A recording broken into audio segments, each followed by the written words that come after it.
hello sa lahat, mapagpalang umaga, tanghali, gabi, saan man kayong sulok ng mundo. Muli andito ang inyong kaibigan, yung God We Trust TV. Bumabati po sa inyong lahat ng have a blessed week and sa ating lahat, and advance happy Mother's Day to each and sa lahat ng mga mama, mother, mommy, nanay sa buong mundo, especially po sa aking mahal na ina.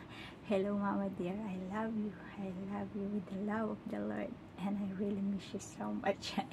But sa lahat, ayan, sa aking hipag, Exotica Pinay Norway, ang kanyang YouTube channel, and please follow her sa kanyang FB, Exotic Life, Exo Life, I mean, sorry, Exo Life, ayan, Exo Life in Norway.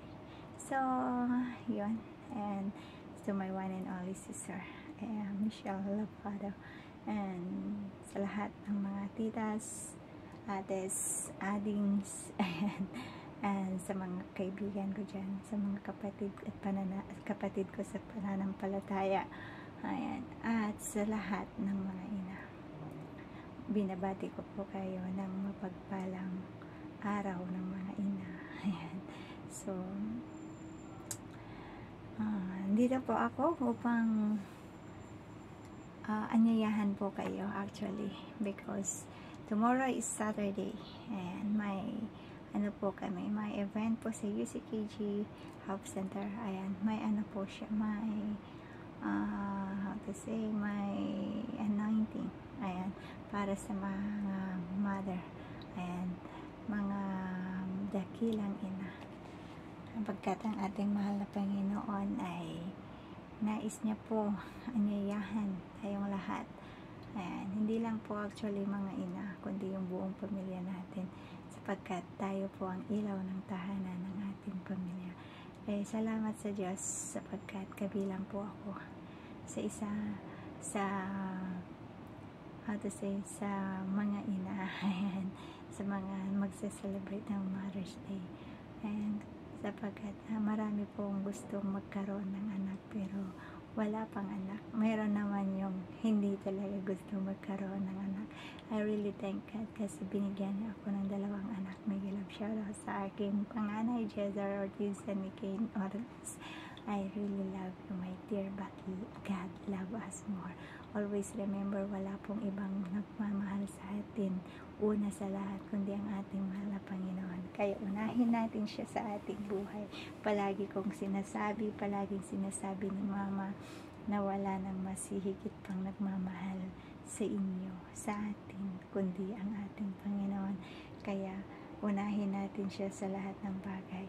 Siya po yung gawin nating top priority sa ating buhay. Kaya alam ko na malayo man ako sa inyo, pero nandyan po ang ating mahal na Panginoon, ang ating Diyos na tagapagligtas, ang Panginoon nating lahat, na siya po ang gagabay sa bawat isa sa atin. Kaya sa kanya ko po kayo ipinagkakatiwala, mga anak ko, at sa aking asawa, sa aking buong pamilya, sa aking mga kaibigan, ayan, kakilala, sa lahat, ayan, sa ating lahat guys, ang ating Panginoon po ang tanging nag-iisang nagmamahal ng tunay, tapat at totoo sa ating lahat. Ang ating Panginoon ay hindi po yan mangako na napapako. Ayan, ang Panginoon is always faithful.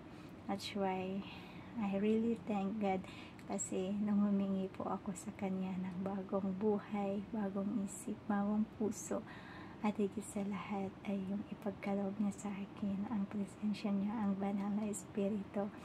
Kaya salamat sapagkat hindi niya po ako binigo. Kaya muli andito po tayo upang purihin, pasalamatan ng ating mahal na Panginoon. Binabati ko po una sa lahat ang ating mahal na Panginoon. Nagpapasalamat po ako sa gabing ito at sa lahat ng nakasuporta at sumusuporta pa po sa aking munting tahanan. Mapagpalang umaga, tanghali, gabi. Ayan, inulit na naman ni Haz. Ayan, pero kasi alam ko na hindi po tayo magkakapareho ng oras.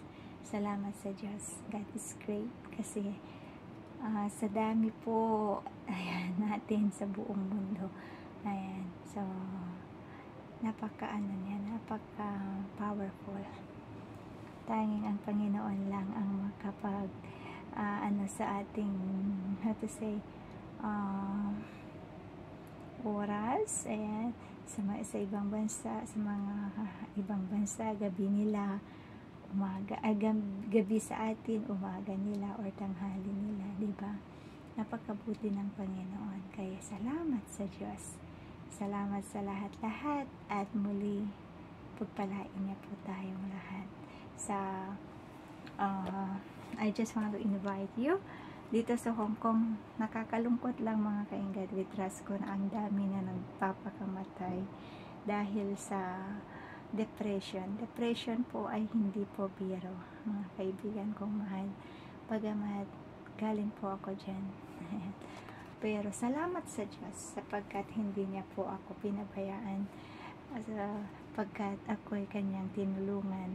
Basta kumapit po tayo sa Panginoon nating makapangyarihan, hindi niya tayo iiwan, bagkus tayo kanyang iingatan at gagabayan. Higit sa lahat, tayo kanyang tulungan.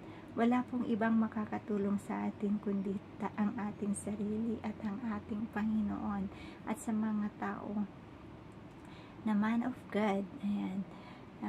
Humingi tayo ng tulong. I just want to invite you guys sa Beat Depression Without Medication. Isa po ako sa natulungan nitong programang ito. Kaya ako ay nagpapasalamat sa Diyos sapagkat hindi niya ako pinabayaan, kundi dinala niya ako. Gumawa siya ng paraan upang makapunta ako sa simbahang ito. Ayan, sa health center na ito. Ito po ang tumulong sa akin kung bakit ko na overcome ang bit of depression. So I just want to invite you guys, May 26, 2024. Meron po kaming deep depression without medication. The time is 7 a.m. Tagalog service, 10 a.m. Chinese, 9 a.m. to 11 a.m. is English. So, ito po ang aming address, Trade Square Building, Unit 801, 8th floor, 681 Shungshawan Road, Shungshawan, MTR Exit B, Kowloon. Ayan. And then you just ayan po ang number po ng WhatsApp is 2827-2525.